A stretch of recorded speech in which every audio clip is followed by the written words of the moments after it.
So this is what I looked like when I was going through the worst mental abuse of my life. That is a kid. That's a child. I bring that up because at that age, at 15, 16, 17, 18, you're told by the people older than you that what you're going through then will be nothing compared to what you'll go through in adulthood. Let me tell you, what I went through at that age was worse than some of the things I've gone through now, even in rehab and post-rehab. Some of the reasons I went to both of my rehabs were because of that situation I went through when I was 15. If you're going through something at that age, just know that it's real, it's valid, and people should be listening to you. Some things I wanted to address after finishing the story. Yes, he is married. Some of my friends from high school actually reached out to me and ended up giving me more information on him and where he is now.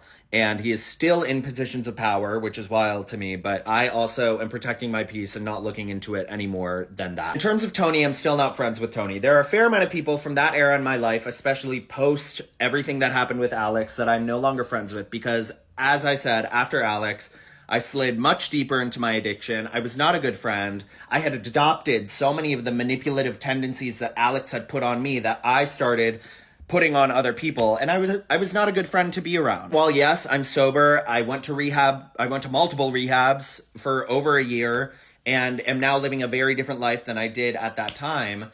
One thing you learn in rehab when you're doing your process of making amends to the people that you hurt is that if there are people in your life who you inserting yourself back into their life would be triggering to them, bring up more trauma that they have successfully been able to avoid for a lot of years, then it is not something that you should move forward doing. At that point, you make a living amends to them. And a living amends basically means just being a good person moving forward, being a good person to make up for the time that you were not once a good person. Now, if anyone were to reach out to me after hearing that I'm sober, that's when I could then make my real amends to them. And that has happened with a few people from that time in my life. And I now have a good relationship with them and they've seen how I've changed and I'm able to continue making living amends to them and being a good friend to them, making up for the time that I wasn't. Lastly, this story is very unfortunately real. And if your first thought after watching a story about abuse was to consider that it was a lie, I would implore you to ask yourself why, when watching stories of abuse, your initial impulse is to wonder how the victim is lying.